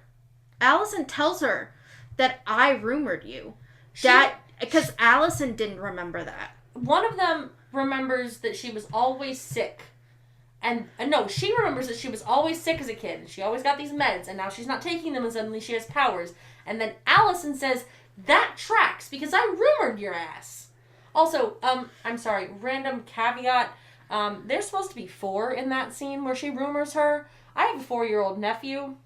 They were not 4. They were like 8. 7, maybe. Yeah, I always thought they were 7 in that scene. 4. Yeah, they're supposed to be 4. I guess it's because of the actors. Anyway, no, I'm sorry. I had to touch on it. I guess what I mean is, 1, that motherfucker expected a 4-year-old to be in control of their emotions. and then by the actions of that 4-year-old dictated their entire life had to be heavily sedated. Yeah. Sedated. Whatever I just said. And then 2, also expected another 4-year-old to say the exact words that they needed to say to another one, and then just have no questions. That's it. I'm done. But anyway, so she tells Vanya that she rumored her when they were children. And then tries to do it again while said person is proven to be volatile. Vanya's volatile at that point. Hold on. I do not fault her for trying to rumor her at that moment. I fault her for waiting so long. Yes. Because we don't know what she was about to say. If she was about to say, I heard a rumor that you calmed down. That was not the energy she radiated. It doesn't. The energy that she radiated was diffuse. Yes. Diffuse. So she was going to do something to diffuse. Either put her to sleep or have her calm down or something. She had she definitely did not have the I'm coming at you offensively. She had I'm coming defensively. I am coming to diffuse the situation with malice, though. No. She didn't. I gotta agree with Jay on this one. Yeah, she did not have malice in that tone. Because the entirety of their interaction, she is trying to be an open book. She is actively trying to give Vanya everything she can. And in that moment, 120%. And at that point, she's trying to come at her as, I realize I fucked up as a sister. I still don't give Allison rights. Don't get me wrong. We're not giving her rights. Okay. Because I was like, literally, the center and source of Vanya's trouble, as she describes it, and I do take issue with Vanya in faulting another 4-year-old for the actions of a grown man. And I will give her some rights in that scenario, not because, a 4-year-old has autonomy in that scenario, but because it is so much information so quickly, and just hearing person's name caused literally the rest of your trauma, because this is something that I kind of realized on my second watch through. Vanya reads as someone who has depression and anxiety. She doesn't. She was rumored into artificially having those things. She was told at a young age, you are ordinary at best. Thus forcing herself to not only through the medication, but also through supernatural powers to think, if I hit average, that's great. And that is a vibe with anxiety depression, bitches. Hello. Also, mild spoiler for season 2. I'm sorry, I have to put this in. There's some shenanigans. We see Vanya without any of the trauma.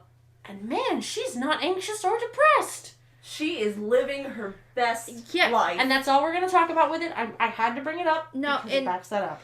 I agree. I think 1,000% tracks.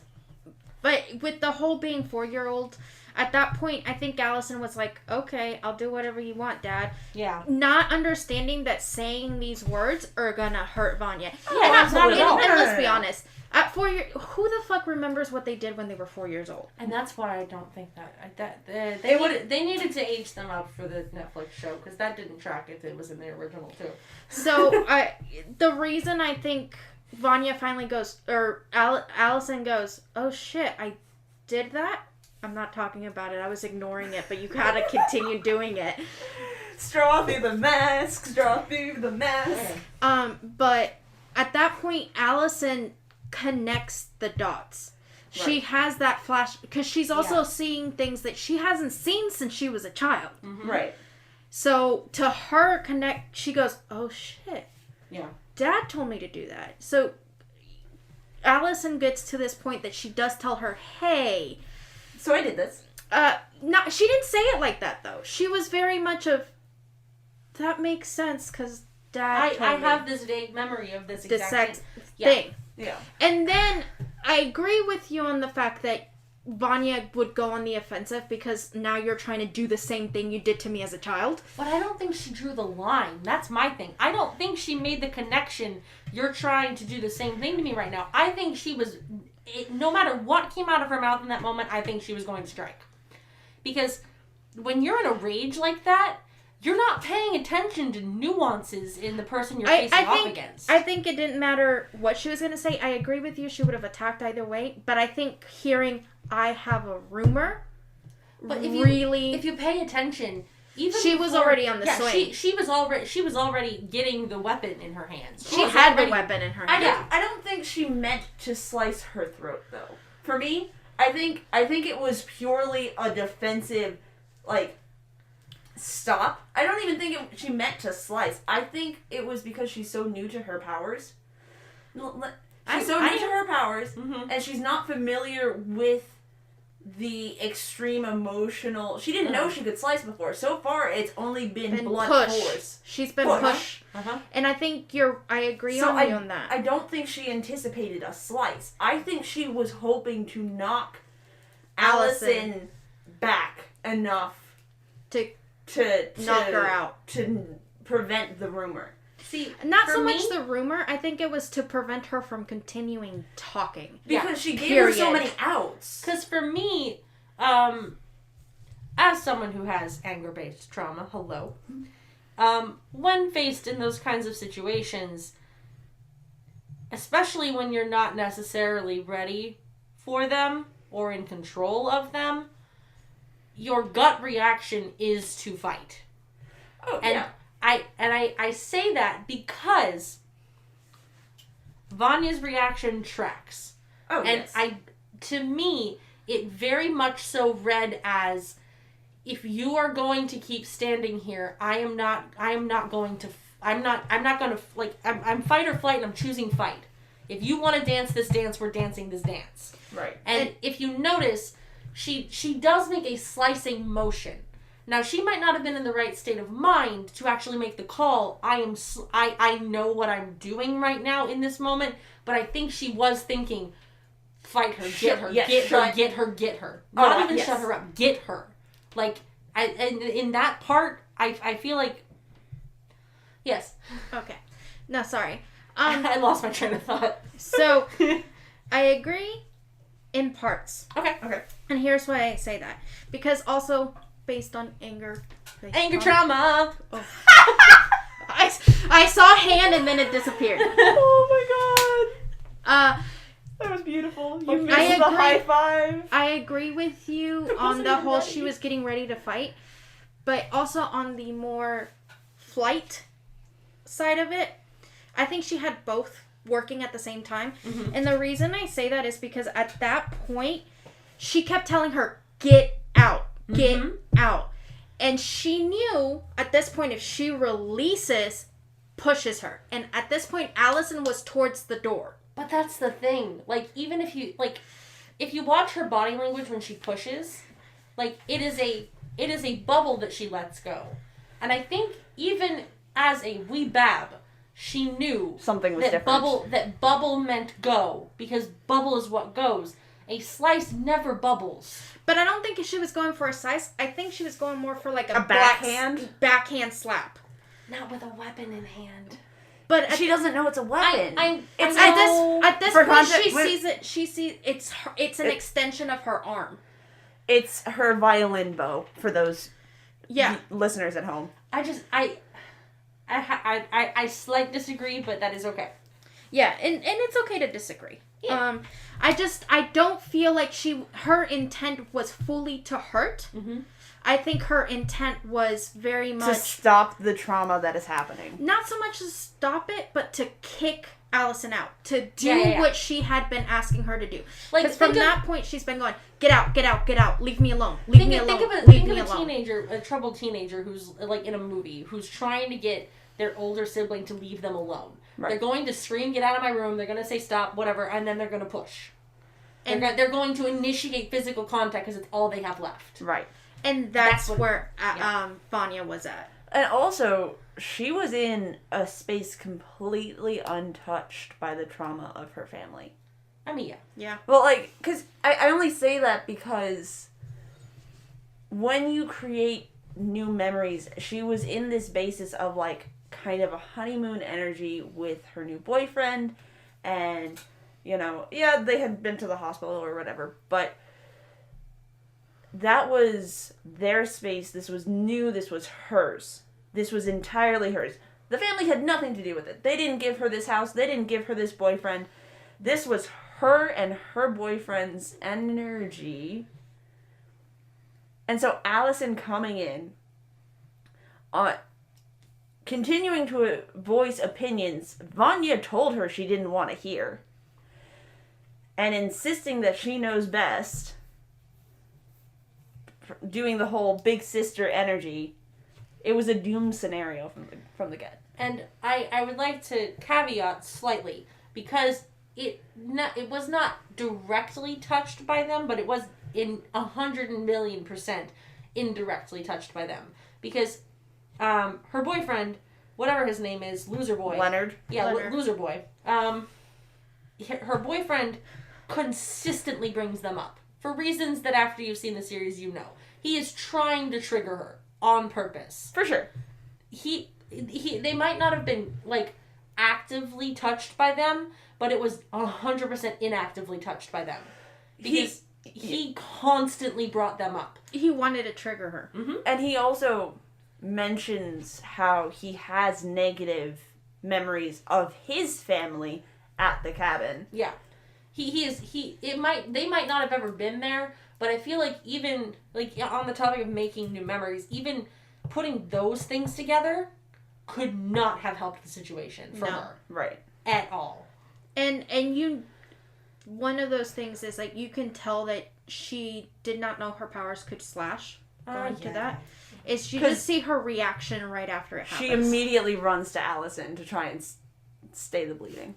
Yes. Yes. I disagree. Oh? Okay. Because at that point, she had been back to the hospital.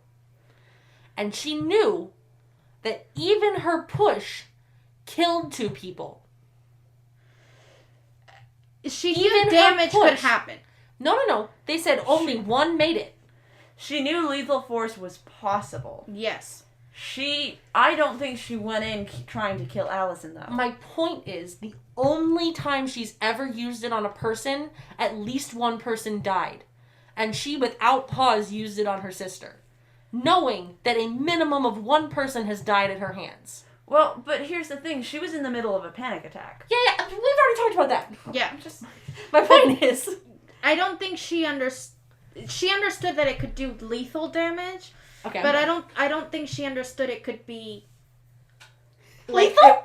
It would not lethal, like the kind of damage. Like, instead of doing blunt damage, she did slashing damage. I guess my point is dropping below 0 hit points is dropping below 0 hit points. Because here's my thing. I think she was hoping to yeet Allison out the door, like Mayra said. Which is fair. I'm dropping it. I'm dropping it. And it wouldn't have killed her necessarily. It would hurt her. It would hurt her. But there were no brick walls or cars to slam into. That's fair. I'm dropping it. I'm sorry. I got stuck on it. We're getting off of it whether I want to or not because we're almost at 2 hours. But okay. You see her involvement after this point, though, which is a really good way they follow the hero arcs are my favorite. Because then you see her literally going, okay, my powers do shit. She goes and kills Leonard, which to me. And honestly, that whole scene, like, from that moment on, every scene with Vanya literally broke my heart. Because it bops. She has a vibe, but she also is completely unhinged to reality. Oh, absolutely. Because she's going through a psychotic break. Yes. In the worst possible way. Absolutely. Oh, 100%. Because she has this great montage Barracuda is when she's having the murder montage. She gets dressed in this great suit. Her hair's... She's got her violin. She's ready to go play her solo at the concert. And on her way there, she destroys every car she comes in contact with. She flips it. She's just doing her bad bitch walk. It's so scary. And she also, like, throughout that whole scene, she's, like visually, she's flipping between, like, her current self, her past self, and her child self. Like, constantly. There's no line between them. Yeah. And that's some trauma visualized. Oh, yeah, because there's literally this scene right before she has her, like, break moment. She's in the cage where that Luther had put her in. The siblings have gone. Her younger child trauma self shows up in the glass. And it's just like, don't you want to go ape shit? Since the death of God, there has been a vacancy. You just merged two memes. You're welcome. I would really like to say I like how they did that a lot more than in the comics. Because in the comics, like, what is it, chapter 2? She's like, hello, brother, sister, and others. I would too like to be a part of the Umbrella Academy. And they are like, no, sister, we do not like you. Oh. Goodbye. Yeah. And she goes, fine, in that case I will be evil and join the literal Apocalypse Gang. Yeah, they're called the Apocalypse... Opera. The Apocalypse... They want to do an opera about the apocalypse and literally bring the end of the world. And she's like, I think I will cause chaos now. Goodbye.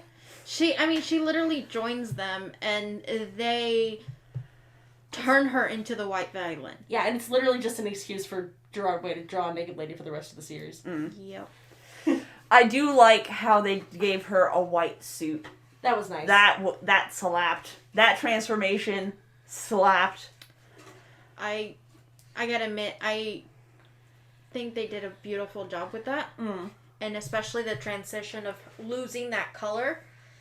And as she's playing and the waves of energy are flowing off her and like, but it starts with the violin and then the suit. Oh. At the same time, you're seeing the loss of color throughout the suit and everything, and the violin, and around her, and to me, that sort of felt like she was finally saying, you know what, I'm losing the old me. And I want to go backwards real quick and touch on this, because we kind of graced it, but we didn't actually, like, focus on it too hard.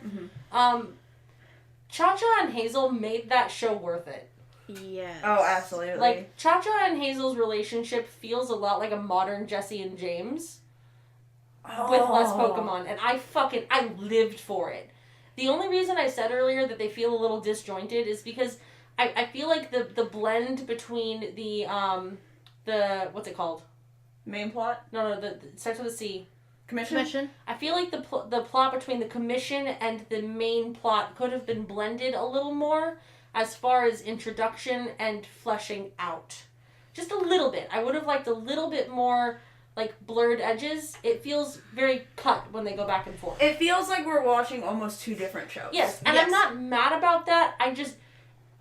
For me, I would have liked a little bit more... Cohesion, yeah. Like, the one thing that's actively tying Cha-Cha and Hazel to it is the two things. One, they're chasing after 5, so they're obviously in the same world as him. And 2, they went to the same donut shop. Yes. Right. I would have liked a little bit more, like, that one scene where Allison is in the library and she's studying next to Hazel. Yeah. Oh my god, that made me crack up. It was so funny. I would have loved more of that.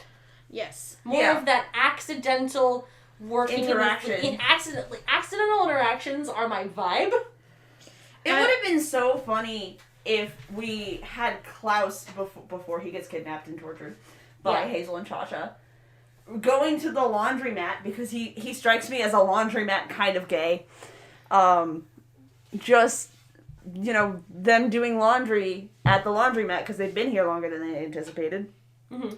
And he's just like, oh, hey, like, sucks doing laundry at the laundromat. And Hazel and Klaus would have been really funny. They would have been fucking Johnny Bravo and Samurai Jack from that one short. Yes. That's what I want.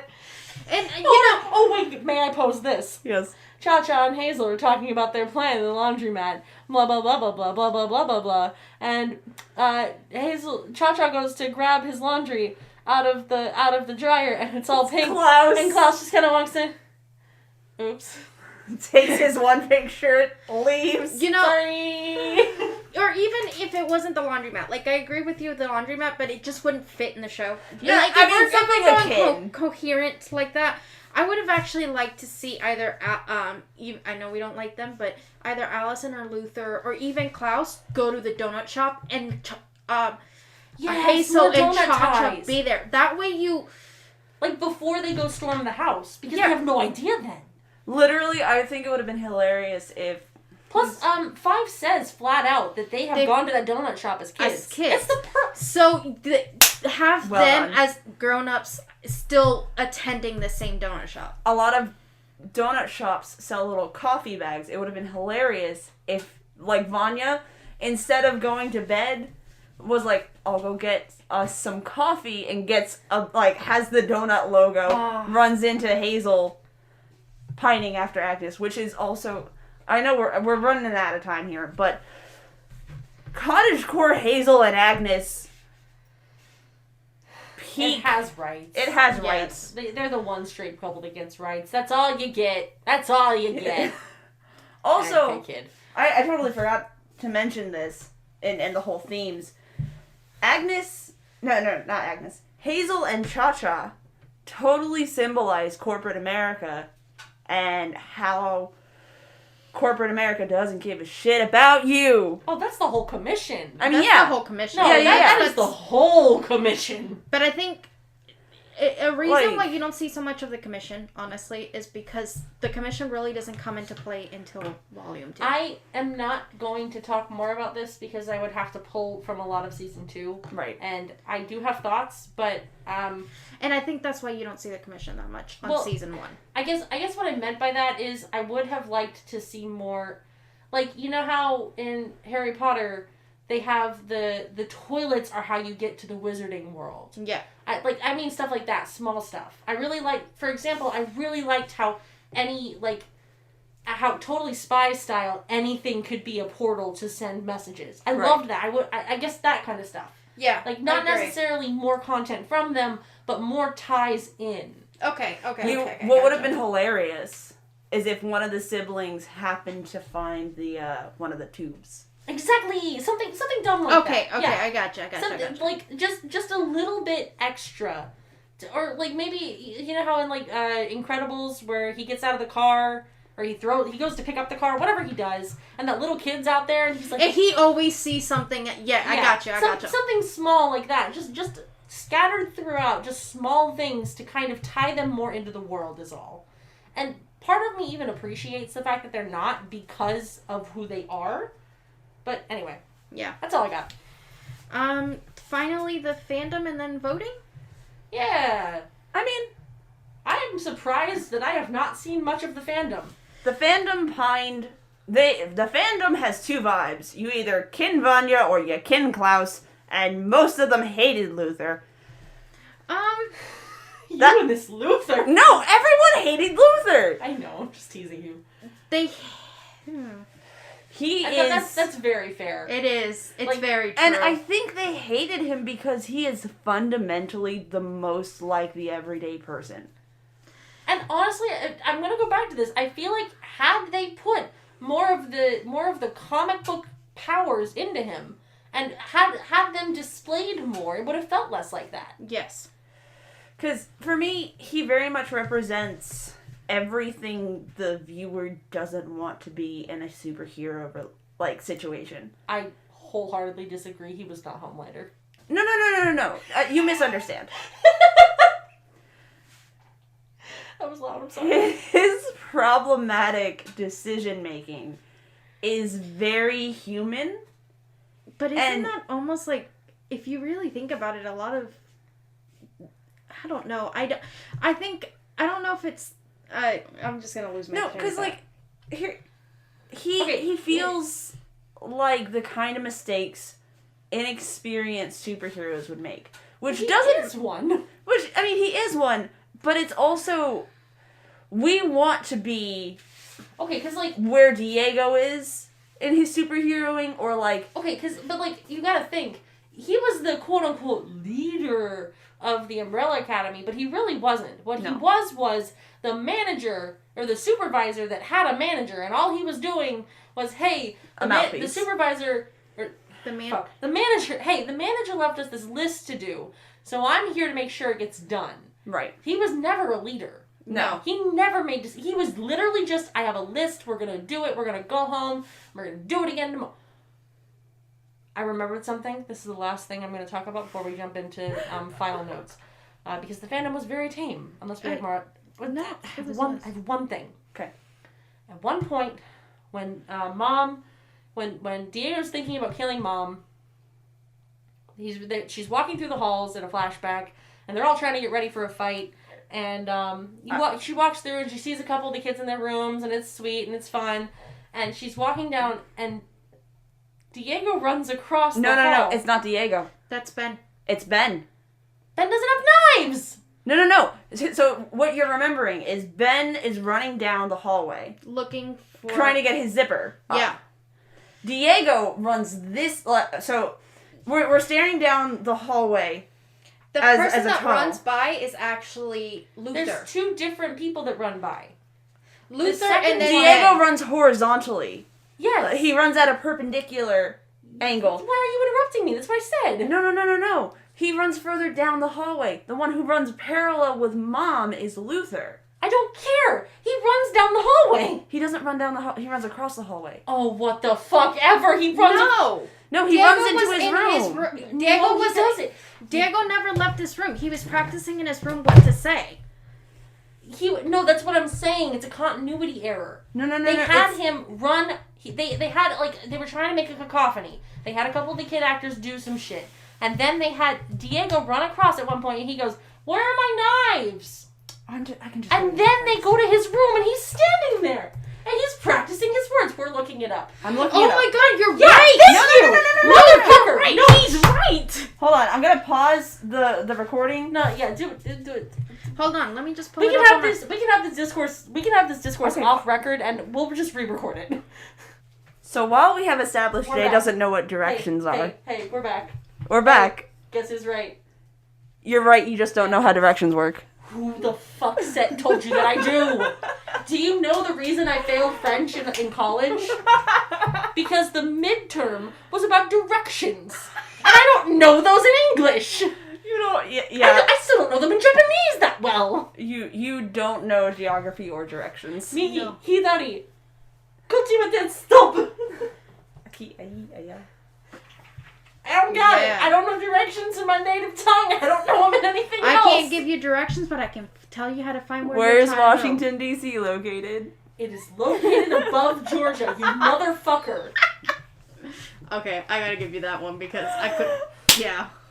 I'm sorry, Jay. Okay, because I'm being read to filth, I'll give you context. I failed U.S. history multiple times. I don't know where I am. That's geography. Yep. Okay, I'm gonna fight you in the courtyard. No spilling blood until you get past my neighborhood. Okay. Fair. So, regardless of general information some people may do or do not know, I don't know how things do. They just do. Rights for everyone. Fandom-wise, I personally didn't find anything interesting about the fandom. Like, the fandom agrees pretty much Luther sucks. Yeah.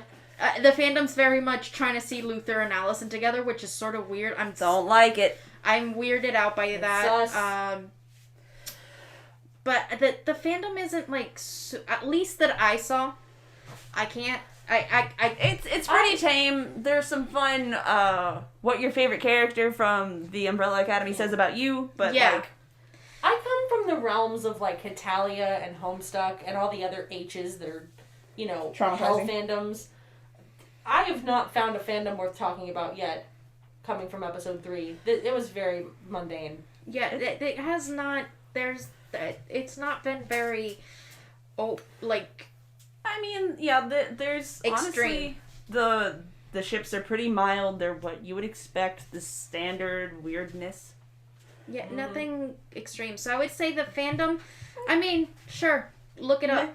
Yeah, there's some cute gift sets. Yeah, there's some fun quizzes. Some fun edits. Not really too much to keep your eye out for. Yeah, but definitely. I mean, there was some fun analysis when it first popped off, but that's since died.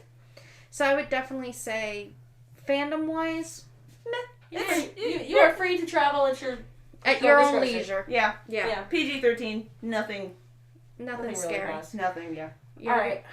Or So, if you do find something, let us know. please don't. Not that. No. You just invited them No. to send us some shit. No. I'm not. You can cut that out. Cut it out. As the moderator of our socials, please don't send us not safe for work stuff. I'm not No, gonna... I meant like... You invited this. I am disclaiming as the moderator for our socials. I'm sorry. I shouldn't have done that.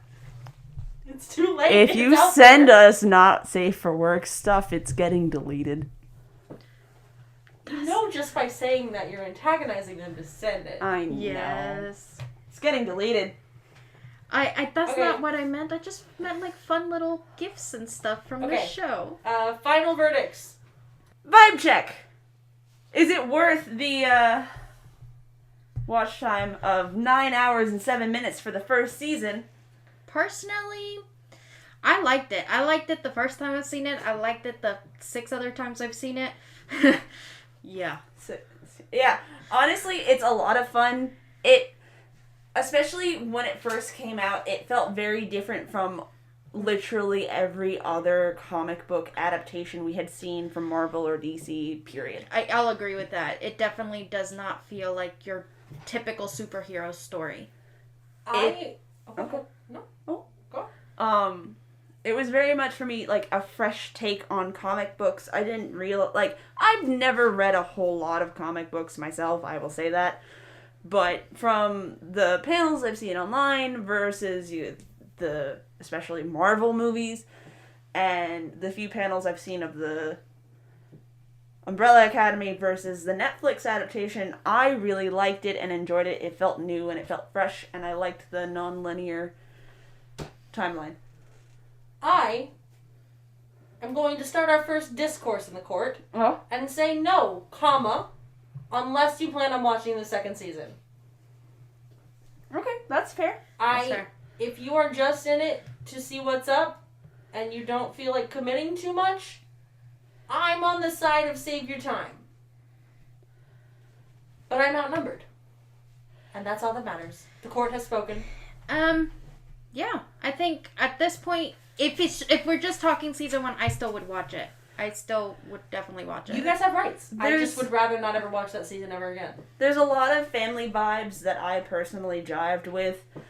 Hello, I am a Vanya apologist. Yep. She did nothing wrong. I guess I'm a Luther apologist. Am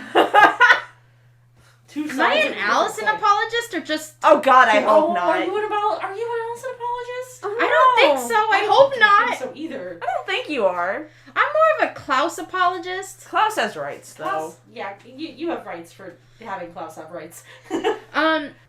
It's fun. The cult is in session. As for the fandom.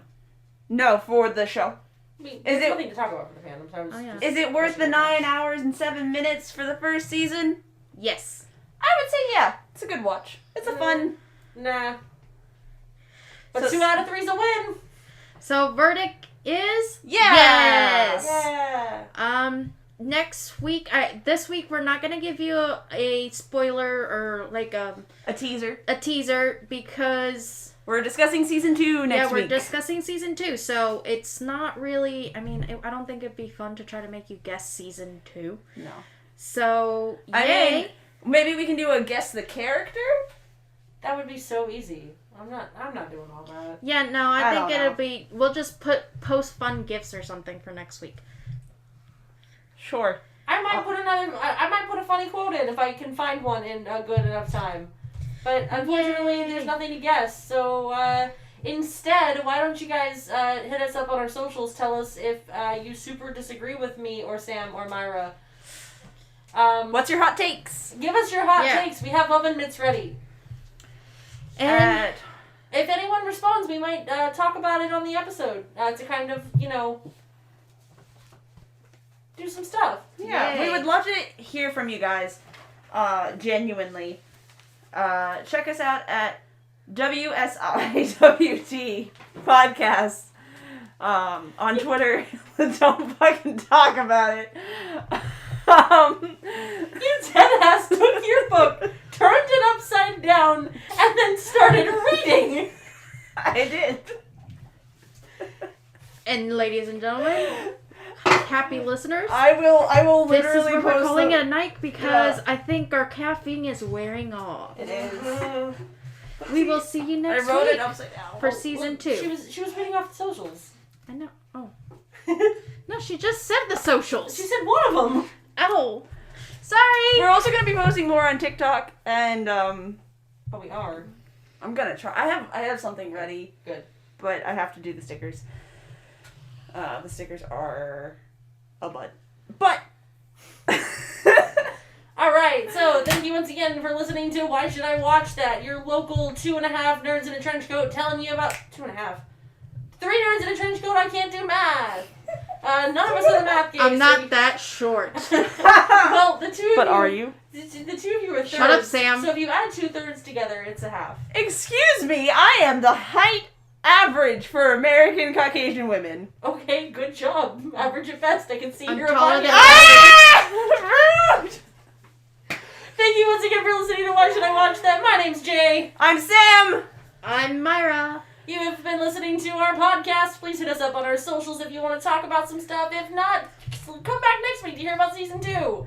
I promise I won't be as pessimistic. Mm-hmm. Bye!